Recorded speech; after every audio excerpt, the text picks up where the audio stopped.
네, 안녕하세요. 알류입니다. 오늘 12번째 시간으로 제가 계획을 세우는 방법에 대해서 한번 이야기 나눠보도록 하겠습니다. 먼저 감사 말씀드립니다. 구독자가 71명인데 곧 세 자릿수가 될 것 같습니다. 구독, 좋아요 부탁드리고요. 댓글 많이 부탁드립니다. 여기서 말씀드리는 계획이라는 것은 지금 당장 해야 되는 그런 계획이 아니고요. 어떻게 보면 비전과 꿈이 될 수도 있겠고 혹은 미래 계획이 될 수도 있겠지요. 구체적으로 언젠간 이루어지기 바라는 그런 계획을 말하는 겁니다. 기본적으로 계획을 세우는 방향은 이렇습니다. 계획은 세우되 계획하지 않는다가 모토입니다.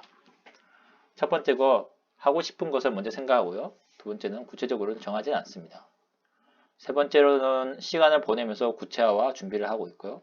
네 번째는 시기가 오면 그것을 잡고 진행한다입니다. 한 계획 각각 상세히 설명하면요. 첫 번째, 하고 싶은 것을 생각한다. 이거의 내용은 어떤 거냐면, 평상시 하고 싶은 것들을 이제 생각을 하는 거죠. 말 그대로 생각을 하는 거예요. 어떻게 보면 버킷리스트가 되겠죠. 이러한 생각들은 세부적으로 해도 되고 안 해도 됩니다. 예를 들어서 어떤 세계 여행을 하고 싶다라는 어떤 막연한 생각도 할 수 있겠고요. 자동차나 요트로 어떤 것을 이용해서 할 것인지, 혹은 어떤 테마를 할 것인지, 그런 생각도 할 수 있겠죠. 정말 중요한 부분이 뭐냐면 지금 내 수준에서 이것이 이루어질 수 있느냐 없느냐 이거는 생각하면 안 됩니다. 그런 거 고민 없이 이루어질 수 없을 것 같더라도 이런 생각을 해놓고 내 마음속에 담아두는 게 중요합니다. 다양한 분야, 다양한 경험들을 할 수 있는 건 다양한 계획들을 세우는 게 저는 정말 중요하다고 보고 있고요. 이런 것들이 뭐 계획이 안 이루어져도 상관없습니다. 중요한 그 과정이라 보고 있거든요. 저는 성장이라 봅니다. 다 실패해도 언젠간 그 실패한 그 가정성이 어떤 이루어지는 자신의 모습을 바라볼 수 있을 것입니다. 저는 그것을 긍정적으로 생각하는 사람이고요. 두 번째로는 구체적으로 정하지 않는다인데, 계획은 세우되 너무 구체적으로 세우면 안 된다라는 게 제 생각입니다. 왜냐하면 실패할 가능성이 크거든요. 이 실패라는 게 정말 내 계획을 못했다는 게 아니라 그 자신의 마음이 그 결과물에 대해서 만족을 못할 수가 있어요. 예를 들어서 몇 살 때 뭘 이루기 하는데 그 다음 연도나 그 다음 다음 연도에 이룰 수도 있거든요.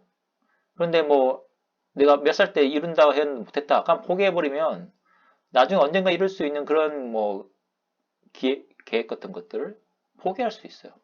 혹은 그 다음 연도나 그 다음 연도에 그 늦게 자기의 계획을 뭐 이뤘다 하더라도 그것에 대해서 죄책감을 가질 수도 있거든요. 그러면 안 됩니다.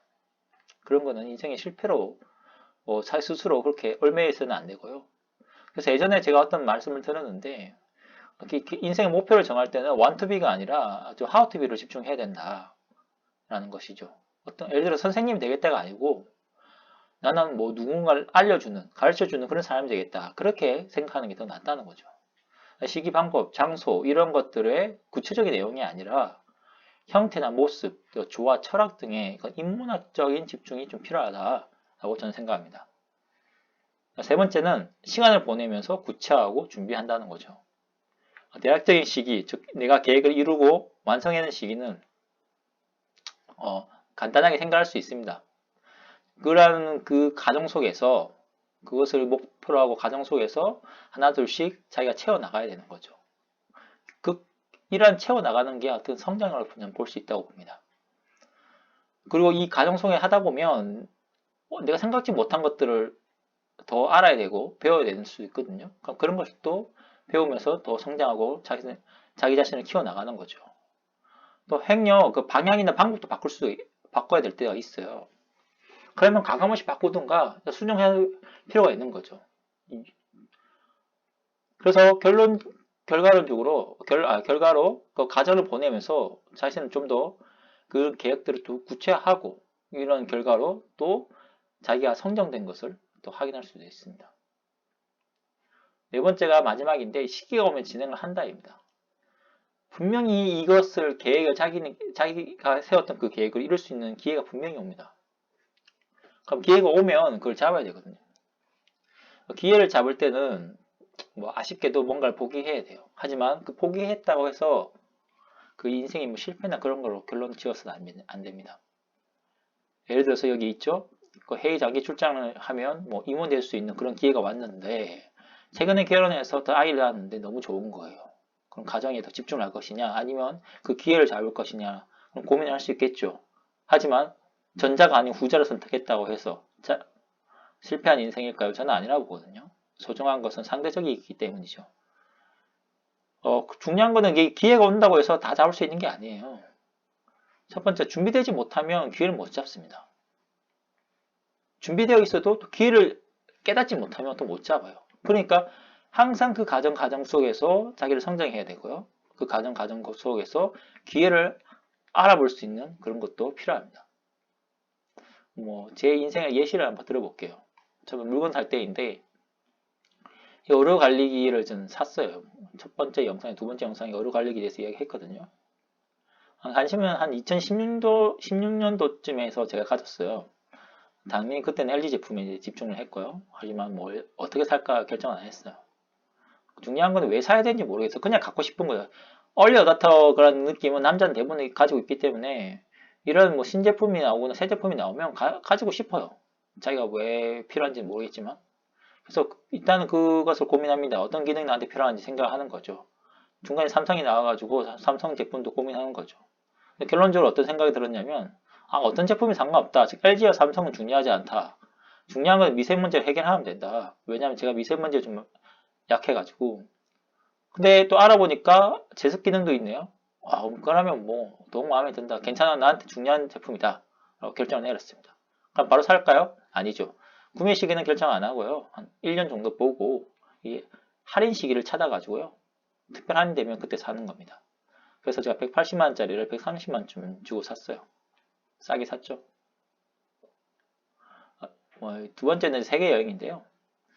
제 나이 때 또래들은 대부분 다 비슷할 건데 대학생 때 2, 3를 하면서 전 특히 개인적으로 3를 좋아합니다. 세계 여행 꿈꿔오죠. 뭐 살까 부대에서 이제 나라 이름도 외우고 뭐 위치도 다 외우고요. 그래서 이 꿈을 꾸었는데 이제 대학생 때 좀 더 구체화됩니다. 유럽 여행을 가겠다. 그런 꿈꿔오죠. 이렇게 롤링 플래닝에서 시베리아 철도 여행, 중앙아시아는 유럽 아니긴 한데 개인적으로 중앙아시아를 또 가고 싶은 그런 꿈이 있었거든요. 그래서 대학생 때 러시아도 청강하고 그랬어요. 러시아어. 그래서 결론적으로 이거 해외 서적도 구매하고 유럽 여행 관련된 거는 도서관 가가지고 책도 읽고 해서 했습니다. 당시 이 두 개에 관련된 정보는 한국에 많이 없어가지고 해외 배송을 책을 샀는데 그때 책값보다 배송 비용이 더 들었어요. 왜냐면 해외 배송이 그때는 덜 발달돼가지고 그랬거든요. 그 다음에 A1 그 종이로 인쇄소에서 이제 그 유럽 그 코스트 라인, 그러니까 국경 그 지도를 만들어 가지고요. 그 계획도 세우고 그렇게 했어요.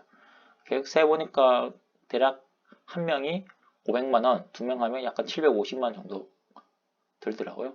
하지만 못 갔습니다. 왜냐하면 돈이 없었거든요. 아니 알바하면 되는 거 아니냐 할 수 있는데 저는 알바를 안 했습니다. 직장 다니고 나서 이제 제가 학자금 대출을 갚고 전세자금 마련하니까 한 4년 정도 지나더라고요. 그 이후에 이제 첫 해외여행을 하면서 매년 세네 번 정도 여행을 했어요. 그중 한 번은 이제 일주일 10일짜리 장기 여행 가고요.